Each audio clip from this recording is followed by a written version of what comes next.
आगरा में Shri Banke Bihari educational society द्वारा सामुदायिक रेडियो डॉक्टर भीमराव अंबेडकर विश्वविद्यालय एवं इनक्रेडिबल इंडिया फाउंडेशन संस्कृति के सहयोग से वंदे गुरु साहित्य समागम 2024 का आयोजन आगामी 10 फरवरी 2024 को होने जा रहा है, जिसका उद्घोषणा समारोह गुरुवार को कैलाशपुरी स्थित होटल भावना क्लार्कसन में आयोजित किया गया।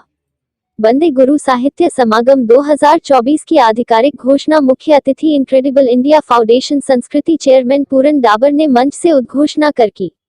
इसके बाद आयोजन के आमंत्रण पत्रिका का विमोचन मौजूद अतिथि न्यूरोफिजिशियन डॉक्टर नरेश शर्मा, अप्सा अध्यक्ष डॉक्टर सुशील गुप्ता, श्री बांके बिहारी एजुकेशनल सोसाइटी के संस्थापक अध्यक्ष डॉक्टर मदन मोहन शर्मा एवं नकुल सारस्वत आदि ने संयुक्त रूप से किया।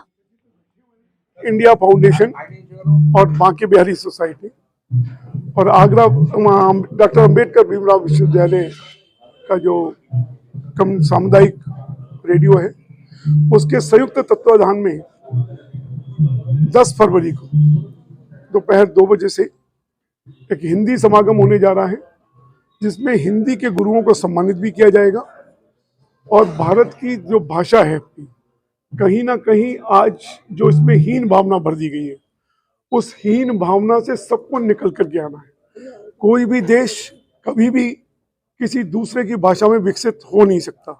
गुलामी की मानसिकता से बाहर निकल करके हमें अपनी भाषा पर गर्व करना है, अपनी भाषा पर सीखना है, जो हमारा ओरिजिनल हुनर है।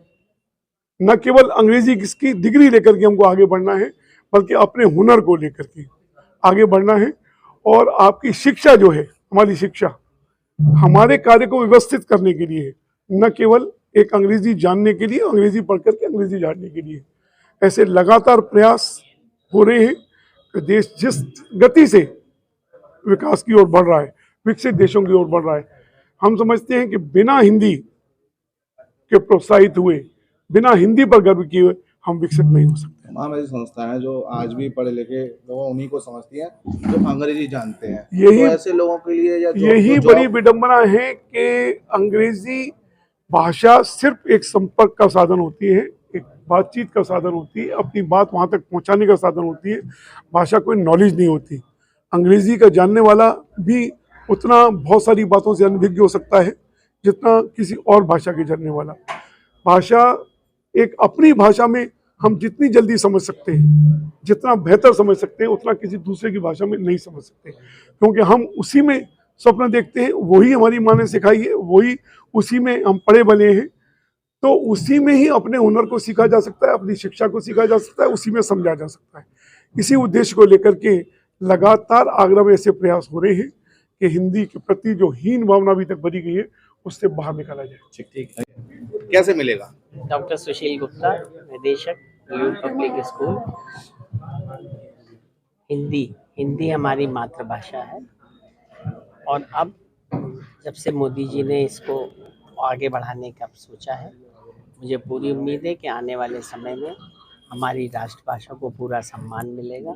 और ये भाषा एक ऐसी भाषा है जो बहुत सरल है लेकिन बहुत गूढ़ है। जिस तरह से हम अपने भावनाओं की अभिव्यक्ति अपनी भाषा में कर सकते हैं, क्योंकि पैदा होते ही हमें हिंदी भाषा में ही हमारी माँ, हमारी दादी, हमारे दादा हम लोगों को सिखाते रहे हैं, समझाते रहे हैं।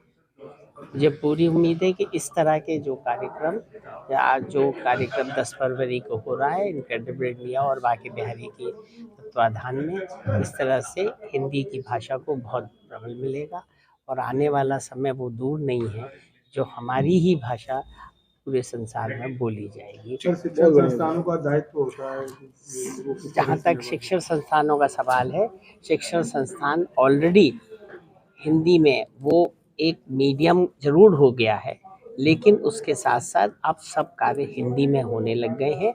हिंदी को ही हम ज़्यादा प्रोत्साहन दे रहे हैं और बच्चों को हिंदी भाषा के जितने भी आते हैं उन सब उनमें आगे बढ़ने के लिए उनको प्रोत्साहित कर रहे हैं।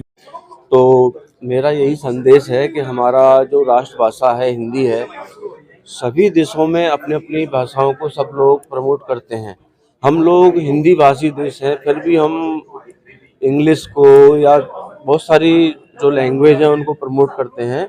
हमको हमारे देश में हिंदी को प्रमोट करना चाहिए। हमारे देश की भी एक भाषा होनी चाहिए जिस पे हम गर्व कर सकें। Thank you.